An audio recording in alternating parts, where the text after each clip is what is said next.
Here's the ugly truth. Big YouTubers aren't smarter than you. They've just mastered the art of pretending like they know what they're talking about. And somehow, whenever one of these gurus gets exposed for doing something shady like selling how to get rich courses from their mom's basement, they still somehow manage to weasel their way out of it like a cockroach in a nuclear blast. But how? Well, it's because they've mastered human psychology. And I've been obsessing over and devouring everything I could find on human psychology lately. And let me tell you, this stuff can transform your YouTube channel. I see gurus online trying to pitch tricks, gimmicks, and different algorithm hacks that will be obsolete by the end of the week. But nobody talks about the universal laws of psychology that are easy to apply and will work forever, no matter the platform. So today, I'll be revealing the 8 hidden psychological triggers that make your videos impossible to ignore, subtle tweaks that turn your content from meh to holy moly, this is good, and the common mistakes that will destroy your YouTube channel. But let's dive into the first psychological trick that's been used for centuries to manipulate the masses, because nothing taps into our tribal instincts and dark psychology quite like this one. So a few weeks ago, I was diving into some history of the Roman Empire, as one does on a lazy afternoon, and let me tell you, back in 451 AD, the Roman Empire was a sinking ship. It was falling apart faster than my dating life, and Europe at the time was a chaotic mess with different groups fighting each other. But then, as things weren't already bad enough, then comes Attila the Hun, and this guy was tearing through Europe like a bulldozer, leaving nothing but destruction in his wake. Now, the Romans and the Visigoths have been at each other's throats for years, but then they realized something. If they didn't stop fighting each other, then Attila the Hun was going to flatten them both. So even though they couldn't stand each other, the Romans and the Visigoths decided to team up together in order to fight Attila the Hun. So they joined forces in the Battle of the Catalonian Plains, and somehow this unlikely alliance managed to stop Attila the Hun from taking over Western Europe. Now you might be thinking, cool history lesson, but what does this have to do with my YouTube script? Well, just like the Romans and the Visigoths put aside their differences to fight the common enemy, this is actually a retention hack that will make your viewers trust you more. Because here's the sad truth about human nature. People bond more over hating something than they do over loving something. So by identifying a common enemy, whether it's a specific person,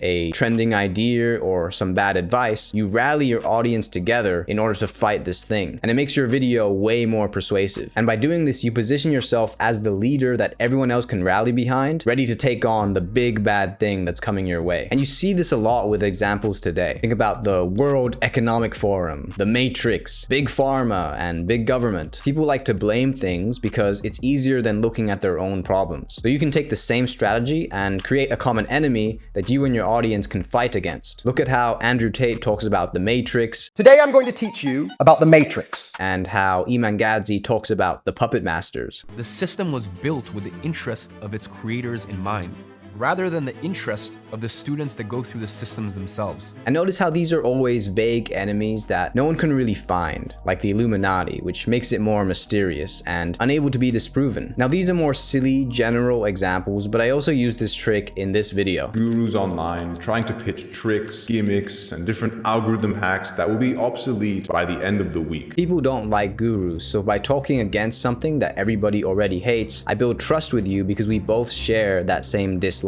This is the power of the common enemy principle. So if there's a common belief in your industry that you disagree with, don't be scared to speak out against it and be polarizing, because polarization is what builds a loyal following. But there's still one problem, because you might be putting in the work, but still nobody is taking your YouTube channel seriously. And it's because you're missing one crucial element. And this was exactly what was happening to me. So a few years back, I was one of those guys yapping on the internet about how to make better YouTube videos. I had the knowledge, I knew the strategies, but here's the thing, nobody was watching my stuff, and it felt like I was shouting into the void. But why was that? Well, it was because I had no proof that I knew what I was talking about. But that all changed when I started freelancing, which was basically me convincing people to let me write their scripts while I panicked on how to get them results. But as I began to work with other creators, figuring out what worked, I then started to get results. My clients were raking in hundreds of thousands of views on their videos, and around the same time, my YouTube channel magically blew up. Now, it wasn't because I just magically got better. better, but because I finally had proof that I wasn't just another self-taught YouTube expert that watched too many YouTube videos. I can now say that I've helped other creators get hundreds of thousands of views, which positions me as an expert. So if you want people to trust you and stick around until the end of the video, then you've got to establish authority early on. And I usually do this in the opening 1 to 3 lines of the video. But how do you build this authority? Well, there are 3 solid ways that you can do this. And to show you what I mean, here's an example from one of my past videos. And after spending the last year writing scripts for some of the biggest YouTubers in the world, I've learned the secret hacks they use to double their watch time. The first way is by associating yourself with people that already have authority. And this works because if I've worked with these people in the past, then it's not unreasonable to assume that I've learned a thing or two from working with them. But right after this sentence, I actually continue with the second way of showing authority. But I thought to myself, there's no way these same tactics can work for a small channel too. So I started a new channel myself where I used the exact same tricks, and I couldn't believe it. I blew up with my very first video, getting over 45,000 views. So here I demonstrate that I've also gotten results for myself, which is another powerful form of authority. So if you have any awards or achievements, this is where you want to flex them. But that's still not enough, because the final step is to show that you've also taught others how to get the results too. Maybe you've coached other people and they took your advice and finally achieved their goals. So you could say something like this. After coaching over 1,300 students, I've helped many of them lose weight and build their dream physique. And this doesn't just show that you know your stuff, but it also triggers one of the other persuasion tactics known as social proof. You're basically saying, look, I've done this over 1,300 times. At this point, I could probably do it in my sleep. Because if you've helped that many people, then it's hard to argue that you don't know what you're doing. So show case studies, testimonials, whatever you can do to show that you've helped other students achieve the same results. But maybe you're sitting here thinking, well, I don't actually have any results yet. And that's okay, because there's another way to build authority without actually being an expert yourself. And it's called the input bias. Basically, people respect the effort and time you put into something. So just show how obsessed you are with your niche. And that's exactly what I did at the start of this video. And I've been obsessing over and devouring everything I could find on human psychology lately. And let me tell you, this stuff can transform your YouTube channel. Even if you're not a master, your dedication to learning can command respect.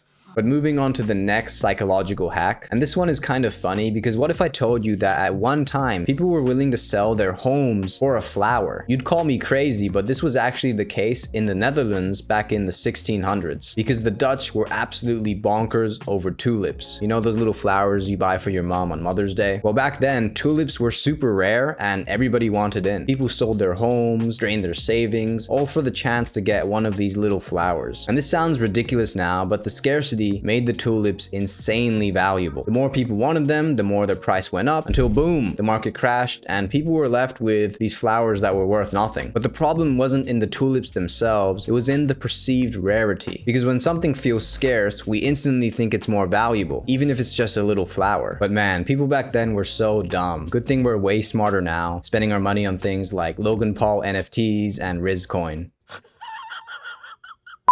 But anyways, how can scarcity be used to improve retention in your scripts? Well, if you make your advice, tips, or content seem rare, kind of like it's a secret, then people can't help to watch because they want to know what the secret is. But also it makes your advice seem different to the normal, boring stuff that they see every single day. But let's look at some real examples of specific phrases you can say to get this effect. And I actually use this trick in this very video. But nobody talks about the universal laws of psychology that are easy to apply and will work forever. By saying that nobody is talking about this, it shows that this information is rare and you can't find it anywhere else. So let's say you're giving advice on how to grow a YouTube channel. You don't want to just say, here's how to get more views, because that is weak. Instead, try this. If you don't use this secret tactic now, everyone else will catch on and your channel will be buried. As we can see, the word secret acts as a trigger for scarcity. And some other trigger words you can use are underground, underrated, new, unknown, uncommon, hidden, forbidden, rare, untapped, and so many more. But it's not just scarcity that's super powerful, because urgency is another psychological hack that plays on the fear of missing out. The difference here is that urgency focuses on time rather than the supply of the product. It's about making your viewers feel like they need to act now, otherwise they're gonna miss out forever. So going back to our example, you see how I mentioned that if you don't use this secret tactic now, everyone else will catch on and your channel will be buried. This uses urgency to build FOMO, which is the fear of missing missing out. So we're doing the double right here with both scarcity and urgency, which just amplifies the power of the sentence. And again, if you want some trigger words, you can add phrases like time is running out, before it's too late, now, act fast, etc. But the final psychological trick on this list is the most powerful one, but it's also the hardest one to do because you just can't fake this one. You either have it or you don't. And this persuasion technique got the better of me a few years ago when I stumbled across a creator called Film Booth. Now at first I thought, who's this guy? Just another wannabe guru? But I watched a few of his videos and before I knew it, I was neck deep into his content. And I kept coming back to his channel because he was actually dishing out some useful stuff. But then the guy drops a product. And like the sucker I am, I bought it because all the free stuff he has given me made me feel like I actually owed him something. But anyways, it was good, annoyingly good. So when he launched another product, I was ready to throw my money at him until I saw the price tag. Yeah,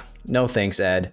I'm not selling my organs for this one. But that's the thing, he'd given me so much value that I wanted to buy more from him. And I was actually upset when it was out of my budget range. So pro tip, give your viewers value and the reciprocity principle will force them to stick around. Or at least guilt trip them into buying your overpriced stuff. But just give value, bro. What is that? What are some actionable ways to actually give value in your content? Well, there are 4 ways that I like to do this. The first is to just be entertaining. Because at the end of the day, people just watch YouTube to be entertained. So here are a few ways that you can do that. The first is to just be funny and tell jokes, because if you can get your viewers to laugh, then they will like you more. And this also triggers another psychological hack known as the liking principle. And this one's kind of a no-brainer, but if people like you more, then they're more willing to watch your videos over your competitors. But if you don't consider yourself a comedian and cringe at the idea of trying to tell a joke, then you can tell stories instead, because people love a good story. We're all nosy creatures and we want to know what happens next. But even more importantly, stories help your viewers learn more effectively. By the way, if you're interested in learning how to build a loyal following, then learning how to tell good stories is the best way you can do that. So I've put together a free YouTube storytelling playbook for you. Check it out, first link in the description. But moving on to the second way to build value in your content. And have you ever watched a tutorial and then think at the end, cool, but now what? Well, that's exactly the feeling you don't want to give to your viewers. So to fix this, you want to break down whatever you're teaching into clear, easy to follow steps. And if you can squeeze it into a neat little framework, then, well, humans eat that stuff up. And if you can make it sound like it's come straight from a self-help book, then you get bonus points because nothing says value like a step-by-step framework and a catchy name. So something like the 3 pillars of not sucking at YouTube or the subtle art of making people actually give a shit about your content would do well here. But moving on to the third way of adding value to your content, and you don't want to just sit there rambling about some concept like you're some philosopher.